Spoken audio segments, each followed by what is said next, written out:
Our discussion has so far inventoried a number of different kinds of digital objects considered as targets of modeling practice, including simple objects, which we model through surrogates, or informational relations that we can model through links in RDF, and also complex objects that are in effect a surrogate plus metadata, or a surrogate plus commentary, or a surrogate plus some other incrustation of stuff.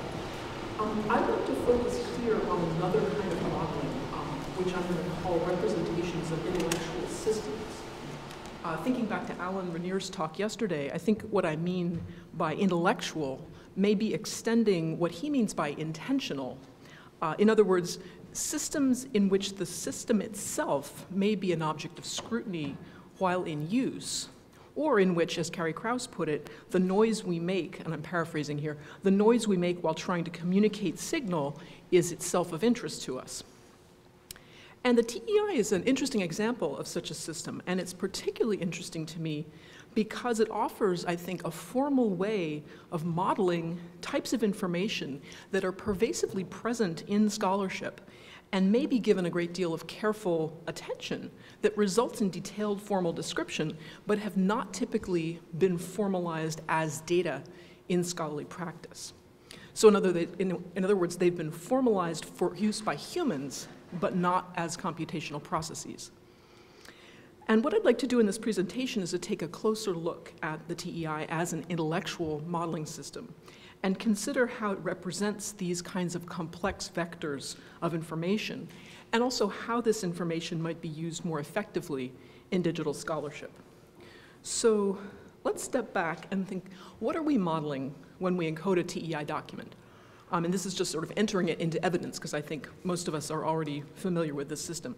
So first of all, through our use of markup on its own, without regard for a schema, just sticking codes in the text, or in the data that we're considering, we may be modeling a document or a data source. For example, selecting pieces of it for representation, describing those pieces using a formal language that is internally consistent and that allows us to associate a semantics with the markers that we use. So this is the inner circle here in the slides of the document itself. That's one thing we might be modeling when we encode a TEI document. And in the case of the TEI, the information that we're modeling here in the XML data may also include not only the document or the data source itself, but also a self-conscious, or more or less self-conscious representation of our transcriptional, our editorial, our interpretative activities with respect to that document, undertaken as part of the creation of the digital object. And it may also include relational information that connects this document to others or to other data sources. So that's all still in the document itself. No, I'm sorry, that's the associated information.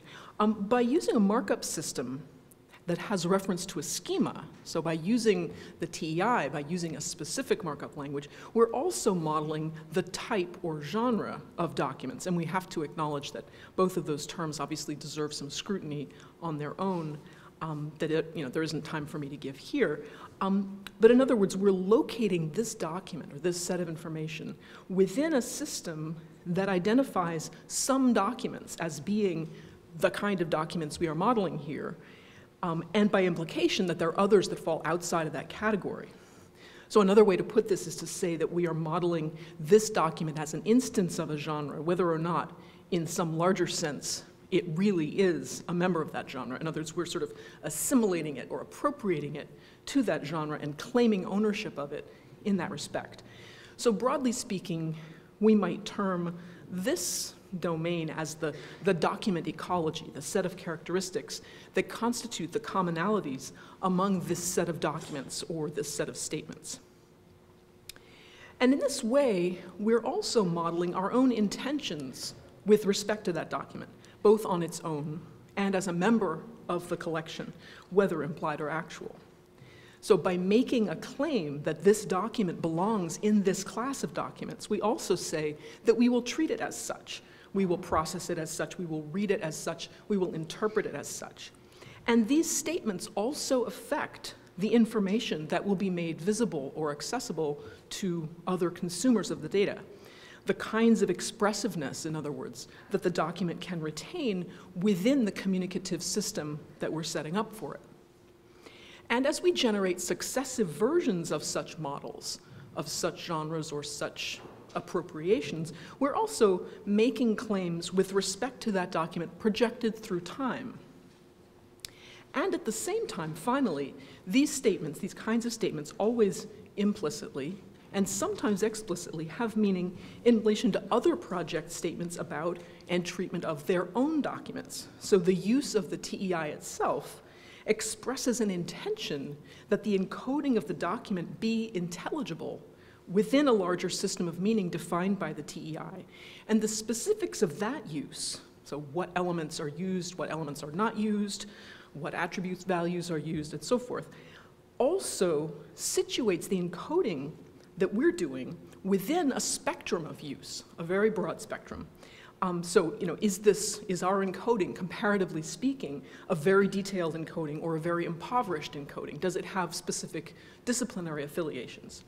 And we might call this sphere of information, this last outer rank, the social ecology of our documents.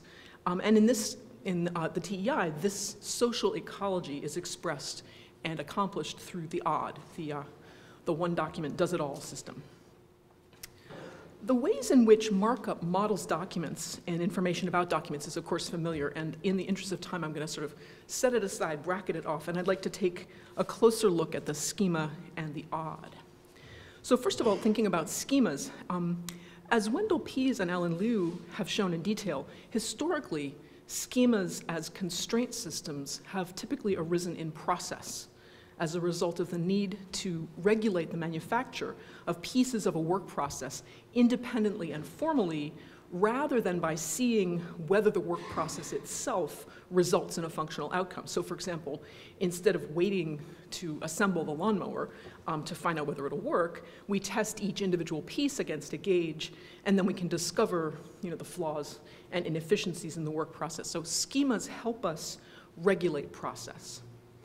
And hence, schemas also model a diachronic information space. So any given schema models a stage in a process, even if that process has only one stage, and the entire process can be modeled as a series of schemas. And it follows from this that the schema, considered from this perspective, also models the expertise or intention being exercised at that stage in the process. So for example, in a workflow for a journal article that begins with certain kind of light authorial encoding, followed by a layer of editorial encoding, the latter process, the editorial encoding process, might involve a different schema with elements for consistent keywording of topics, for example, or process metadata. And the schema that regulates the final publication might need to enforce the presence of certain kinds of required publication metadata or renditional information. So having made this suggestion, I think it's interesting to note that in the TEI, for historical reasons, schemas appear in an odd sort of way to possess a kind of timelessness and agentlessness.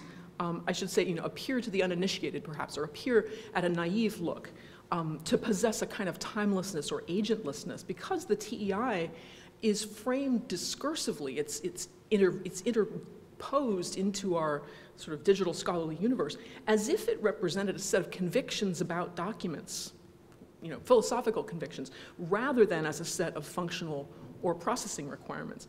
And for many individual scholarly users of the TEI, as distinct from large-scale projects focused on production, schemas aren't in fact conceptualized as part of a work system, perhaps because the academic setting of that use tends to sort of obfuscate or set aside that dimension of the work in favor of a more timeless view, in which the model of the document represents above all a set of intellectual convictions or methodological convictions. Time in the TEI is perceived in a way as changes in those convictions, right? Developments in our research trajectory, refining our ideas about documents, embracing more and more of the intellectual territory of text encoding at both the individual level, right? I, as the encoder, am improving my understanding of my texts, and also at the level of the TEI itself, which offers a kind of steady narrative of improvement.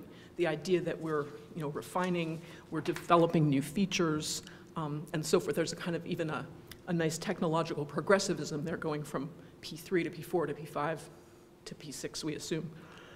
So that's sort of a quick view of the ecology of the schema, let's say. And let's now turn to the odd system and the odd customization file, which are a very distinctive and in some ways, I think, entirely unique way of defining a markup language. So any given odd customization file taken on its own models a single set of choices about document constraint, aimed at expressing a set of decisions about the modeling of individual documents or a set of documents, and aims at creating convergence in the modeling of a single set of documents. So a single set of constraints that has a particular modeling aim.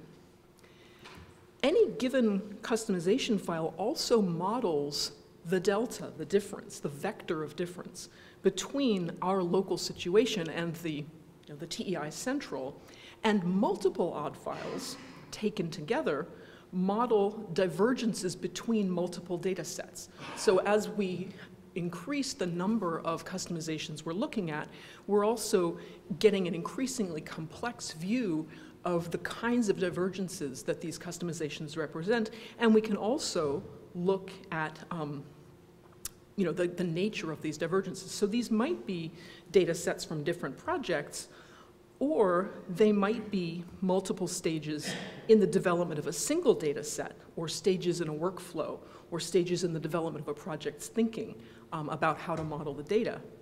And by comparing whichever the nature of the sequence of customizations, by comparing them, we can also get an understanding of how these customizations differ from one another, as well as how they differ from the TEI in its unmodified state. So in a way, the odd also reinvigorates our ability to understand the schema not as a set of timeless convictions that, that express my true beliefs about the text, but rather as a set of functional or contingent, let's say, constraints that operate within a specific ecology, within a workflow, within a developmental narrative, or within a disciplinary community in which debate is taking place. In the modeling of divergences here, we can also see another important but underexplored relationship being modeled, namely that of debate and dissent. So for example, debate within the TEI community about what features are fundamental to our understanding of text. For example, the diversity of aims and methods that produces the complexity of the TEI as a whole in the first place. Also, we can model changes in the terms of that debate over time, which register as changes to the TEI schema overall. And we can also model dissent on the part of any individual, any specific individual or project, from any specific modeling decision the TEI has agreed upon. So if there's some particular area of the TEI schema as a whole which is particularly controversial, we can identify points of dissent from that particular component. For example, on whether a specific element should have a particular content model or should be permitted to go in a specific place. And this debate and dissent is modeled with considerable explicitness in the odd customization, since the customization file records what elements and attributes are included and excluded, and what changes to classes have been made, and what kinds of controlled vocabularies are there, what new and renamed elements have been created, and so forth. So we have here a scene of considerable texture and complexity, considered either as a cross-sectional snapshot or as a temporal sequence. As a cross-section, what we're being given here to work with, what we can imagine through this modeling exercise, is for example, debate at any particular moment in a history. We can model uncertainty, we can model places where we are hypothesizing or speculating in a contingent way. We can model alternatives and choices. We can model intentions. If we consider it as a sequence, in other words, if we introduce time, we can model work process. We can model developmental processes. We can model the history of debates and the history of actions. And in a sense, I think what we're seeing here is the emergence of a set of tools for modeling something like historiography, or whatever the equivalent might be in literary studies or in any other discipline. In other words, a self-conscious representation of how theory and practice change over time. And this is at its the uncharitable way of characterizing this would be the extreme refinement of navel gazing. And looking back in retrospect over the conversations we've had earlier today, I think one of the questions I'm raising is got to be the value of this kind of historiography. In other words, is there, crudely put, a market for it? Is there an intellectual market for it? Or is it really a matter for us of just getting back to the data? So I'll be interested to hear what Wendell thinks about that. But I think that the emergence of the ability to do historiography through models is at the very least of historical interest in the development of the field. So what can we learn from the TEI's example here? The TEI's potential to serve as such a tool set, as a set for, among other things, modeling the history of our own ideas. It has arisen, first of all, by virtue of its situation at the center of a very complex modeling problem, namely humanities textual data. And secondly, it has arisen because by its nature, the TEI is designed to handle not only the modeling of that data, but also the markers of transcriptional and editorial and interpretive self-awareness. So the TEI is designed to handle the non-transparency of the modeling process itself. That's part of what's being modeled. And again, I think I would try to align that with Alan's sense of intention as being a distinctive part of humanities data modeling. I think that this kind of self-awareness is cognate with that intentionality in the sense that you meant that word. And thirdly, the TEI's potential in this way has arisen through its responding to scholarly pressure, so pressure from scholarly users, to provide ever more nuanced ways to capture these contours of scholarly responsibility. And I think in a way this is reflecting Paul's sense that you can't do just a little data modeling, and Alan's sort of the push to take other people's models seriously. I think that in the same sense, a kind of intellectual curiosity has driven the TEI community to crave more and more nuanced ways of accounting for the non-transparency of our modeling methods, or sorry, of performing those modeling methods in a more and more responsible and transparent way. And to think about how the digital medium itself can serve as a vector for scholarly ideas and scholarly work. And I think the proposed new genetic module for manuscripts in the TEI is a good example of this. So I'd like to just close with two questions that I think I still need to have answered that may be things we can discuss as a group. First of all, is there an advantage to modeling such an intricately connected field of information within a single representational system, or are there parts of this information that would be better factored out and handled separately? And I mean, understanding that already there has been some of that factoring just in the system of the odd and the schema, the way that ecology works in the TEI. Is the TEI basically like a gigantic lint ball here, or is it a naturally coherent system of information? And then ultimately, I'd also like to consider whether this kind of complex, layered, intellectual modeling might also suggest methods that we could use in other digital humanities contexts, or whether it really has as its domain the special problems of text markup as we now do it. So thank you very much.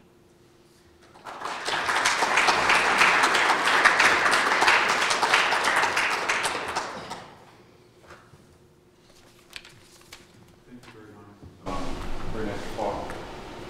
Just historical side note,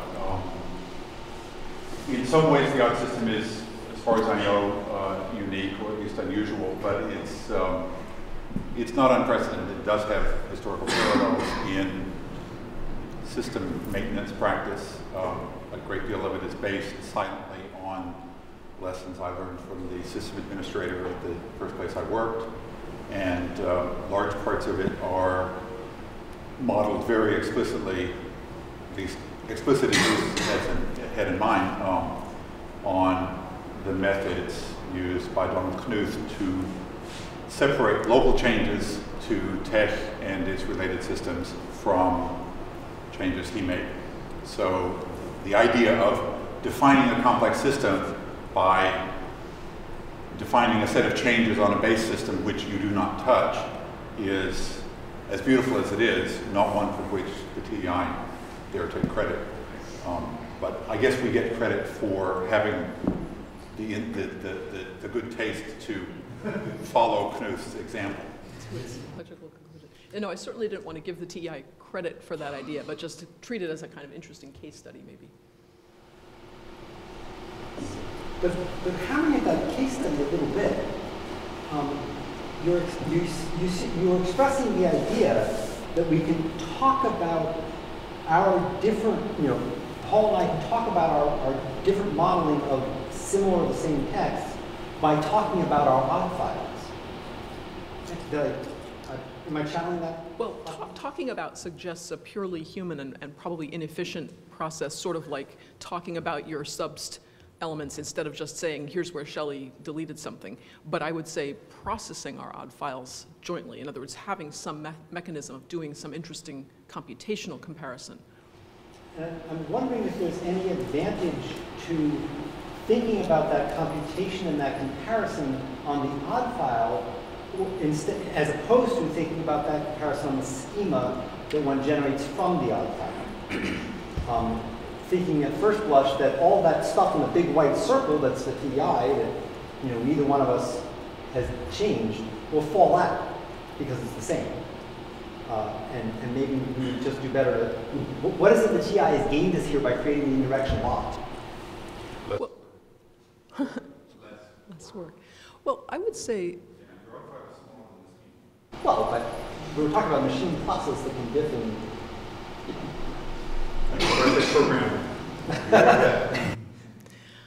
I'm imagining that there's a greater level of access to the human intellect side of things. So I'm going to try to come up with a good example here, but imagine that from version to version, the TEI changes the behavior of a certain element so that I am no longer served by it. And my new schema and my new odd customization will take that change into account by reversing it so that my new schema is identical to my old schema, and yet the odd is very different because the odd now expresses disagreement with the decision that the TEI made between those two versions. So I mean, that may be an impoverished example, but it gives a sense of what the odd is giving us access to that the schema doesn't necessarily give us access to.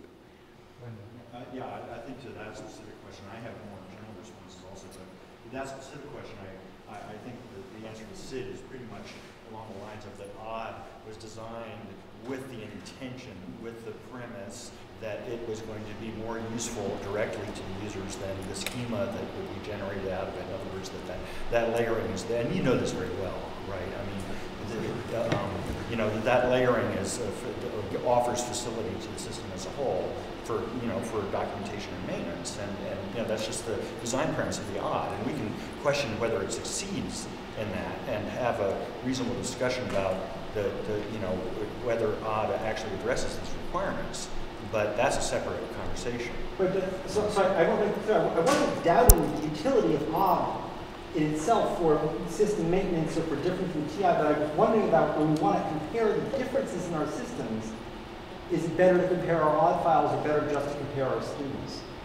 Well, is that, is that sort of a practical question about what sorts of information we would get from doing one versus the other, or are those exercises not completely isomorphic, or the extent that they're not. They're not. Yeah, I know they're not. And I would suggest that, in fact, to the extent that the odd documents as well as parameterizes its choices, the odd is going to be the place you go, right? Isn't it? Well, I'm not sure. I mean, if I'm comparing them, and I'm comparing the odd, I'm also to compare the prose that we wrote. And that's... You think that's bad? Well, trying to do that by machine may not be such a clever thing. Oh, did we assume that the machine was going to be unaided? Assuming that the machine helped here, yeah. I was imagining that for the kind of research that I would love to be able to do on people's customizations, certainly I would want, I mean, I'm imagining beautiful visualizations and things like that that can show, you know, sectors of the TI. Right, but at the same time, you're going to be able to click, and there will be the pros. Sure, and in fact, one could imagine going the odd one better and providing control vocabularies for documenting the decisions. So, you know, did you omit the cell line because you hate it? Because you know. Exactly, rationale. Right, exactly. Yeah. I mean, the pros accompanies the rationale. It would be nice if the rationale. Yeah, and whether, you know, designing and building that system, how you would operationalize that as a set of queries over just the odds or a set of queries over both together is a development question, right? I think that's true. I think it's pragmatic almost as much as intellectual. You had a more general question. Well, yeah, I mean, because Julia did ask us to also think about this not just in the TI context. You know, I think that's really important to do because I think that there's it's not simply that I mean, this is not just about the TI projects. In many ways, due to the complexity of the TI and the nature of the goals that the TI sets to address, it's led over time to the formalization of these processes, and yet that doesn't mean that these processes are especially unique to TI at all. Right? And with respect to that, I would go back to the two workflows that I showed yesterday, which are directly an outgrowth of that same understanding of the role of the schema within the historical markup-based systems versus its applications in the humanities, because of course, when I point to one more complex workflow and I say that this is what we want to be able to do, I don't really mean to be saying that that's not what we're already doing, because I think that it's actually really important to understand that all along we have not simply looked at the schema as being some sort of receivable that we simply plug into our system, but rather that the schema itself is a site of development and scrutiny. And so what's really in that context, the most important thing to keep in mind about the difference between these two workflows is the second, more complex workflow has internal loops in it, which go along with this idea of the process as being the product. That you can no longer distinguish so much between the product of the process as being the summa bonum in that system, that there's actually something else more complicated going on. And in particular, in terms of the way in which systems management and maintenance works, that internal looping is what allows the more complex system to be responsive to pressures from an outside environment. Right, so that when we discover that we want to do something new, the system is already built to support that sort of destabilization, rather than having to go in and re-engineer everything. The system is already built to support sort of, it's like we're maintaining the airplane on the runway. We're not having to go back to the design shop and start the blueprints from the start. And I think that kind of schematic view of it can be generalized, because all humanities-oriented projects that I've seen necessarily have to take that sort of self-conscious view, because we are discovering what we're doing while doing it, and also because we consider that the goal of our process is in the discovery of the process, which is what distinguishes us from running a publishing system that publishes X number of issues of a journal every year and puts out Y thousand copies of it, and expects to maintain itself largely without change over time. I mean, it's not obviously a complete dichotomy, but there's a big difference in goals there. And so, of course, all humanities projects have to have that kind of introspective, self-critical quality, and we document what we do, and we publish about it, and we go to conferences and give papers and ask people to criticize our methods and give us new ideas, and that's just part of what we do. And I don't really see anything fundamentally different about the way in which the TEI projects are doing it. It's just that the TEI projects have much more infrastructure to support it. Right, I mean, I think that was what struck me about it, was that why in the TEI do we have this comparatively highly formalized system for documenting something which in the scholarly world generally, and in digital humanities projects generally, is of great interest and is documented in all sorts of ways, but they're just not formalized. In other words, has the TEI evolved this formal system purely for practical purposes, and I'm just going to emphasize it as a system that does these lovely things, or is it something that is lacking in other places that we really ought to be formalizing? Yeah, well, I think at least part of the answer to that is that the TEI people want it formalized. They'd like formalized. Maybe that's the answer, they just like formalized.